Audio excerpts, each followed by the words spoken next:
अपने अब्बू ने बेटा बना लिया था। हम इकट्ठे करीबी पार्क में जाते, चने छोले खाते, कोल्ड ड्रिंक पीते और आखिर में वो मेरे दुपट्टे से अपना मुंह पोंछ लेता। मैं एहतजाज करती तो कहता, भाई मैं तो शाइस्ता के दुपट्टे से भी यूं ही मुंह पोंछ लेता हूँ, बुरा मनाती हो तो मनाती रहो।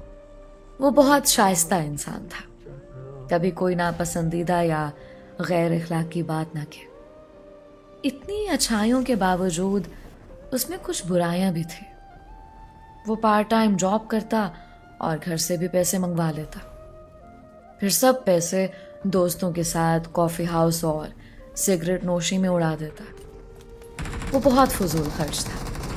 मैं उसे फजूल खर्ची से मना करती, मगर वो ना सुनता। तब मैं रूठ जाते तो वो मान जाता और फजूल खर्ची से बाज रहता।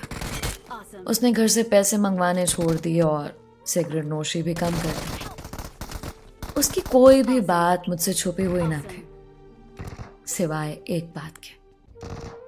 वो ये नहीं बताता था कि जुमेरात की शाम से जुम्मा की शाम तक वो कहाँ होता है।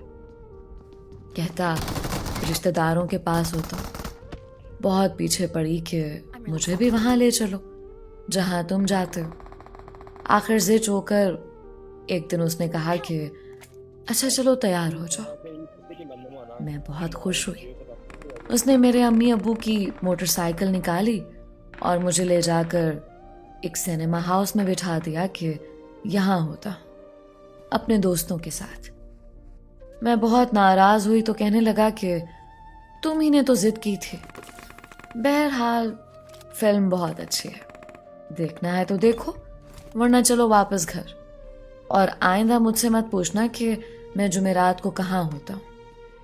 बहरहाल हम बगैर फिल्म देखे घर आ गए। उसके बाद कई दिन मैं मेहरबान से नाराज रही। अक्सर वो अपने रिश्तेदारों की बातें बताता और अपनी छोटी बहन शाइस्ता के बारे में भी बताता, जो उसे बहुत मोहब्बत करते थे। उसका हर दम ख्याल रखते और मज़ेदार चाय बनाते थे। जब 2-3 बार मेहरबान ने हमारे घर खाना ना खाया तो मुझे नाराज़गी ख़त्म करना पड़ी। तब उसने खाना खाया। मेरी और मेहरबान की इस मोहब्बत का मेरी सहेलियों को पता चला था। वो अमूमन मुझसे मजाक करती रहती थी। उनका ख्याल था कि इस ज़माने में कोई मर्द किसी लड़की को बहन नहीं बना सकता। मुंह बोले बहन भाई का रिश्ता मशकूक होता है और कभी भी बुराई में बदल सकता है। मैं उनको कायल करने की कोशिश करती तो वो मुझ पर कह के लगाने लगती। इस बात से मेरा दिल बहुत बुरा हो जाता और अपनी सुबकी महसूस होती। एक दिन वो मुझे मेहरबान के नाम से छेड़ रही थी, तो मैंने उनसे कहा कि तुम जिस तरह चाहो आजमा लो। मेहरबान का दिल मेरे लिए सगे भाई जैसा है।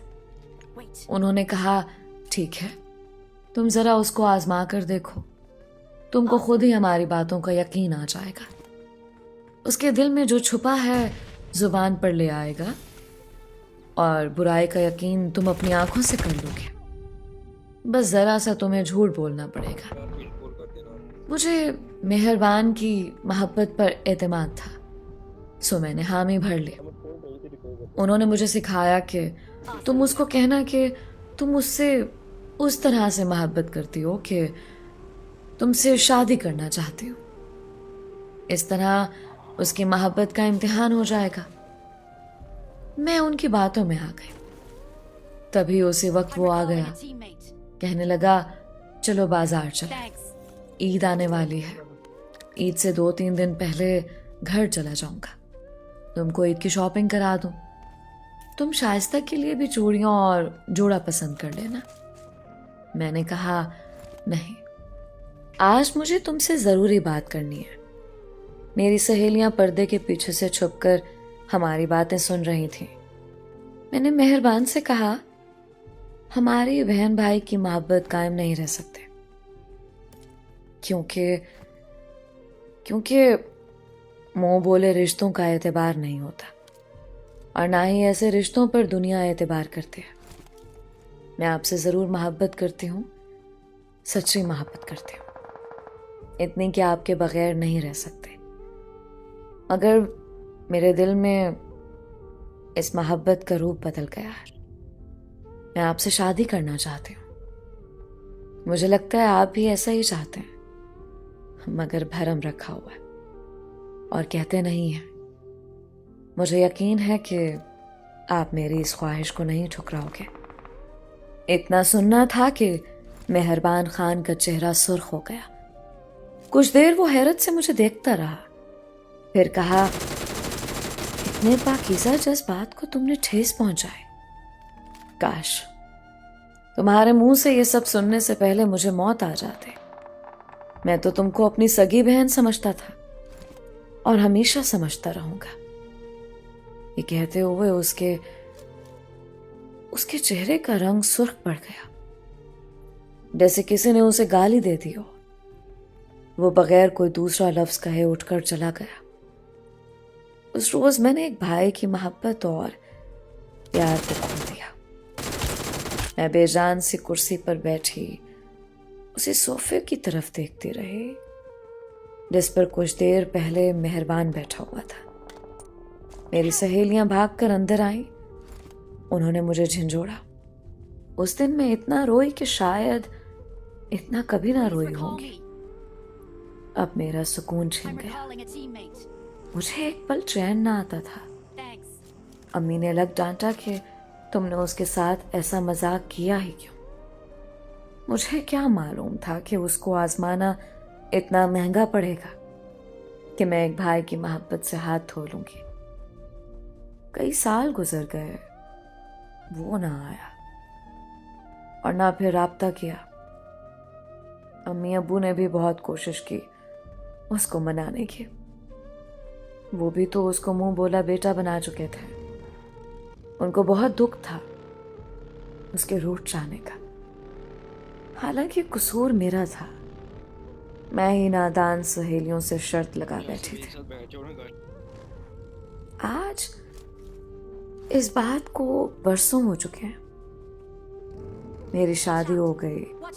अब मैं 4 बच्चों की माँ और एक नेक शौहर की बीवी हूँ।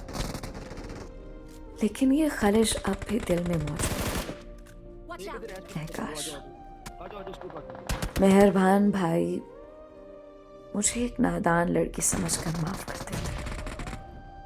एक बार मेरे वालिदैन से ही मिलने आ जाते, जो अब दुनिया में नहीं रहे। मेहरबान को मैं सारी बात बताकर माफी मांग लेती, अगर ऐसा ना हुआ। वो गए तो फिर नहीं आए। सच है, मुंह से निकली बात और कमान से निकला तीर कभी वापस नहीं आते। दोस्तों, ये थी आज की कहानी। उम्मीद करती हूँ इस कहानी से आपको काफ़ी कुछ सीखने को मिला होगा। अपनी राय का इजहार कमेंट्स में ज़रूर किया करें। हमारे चैनल को लाजमी सब्सक्राइब करें, क्योंकि यही आपकी हमारे लिए मोटिवेशन होती है।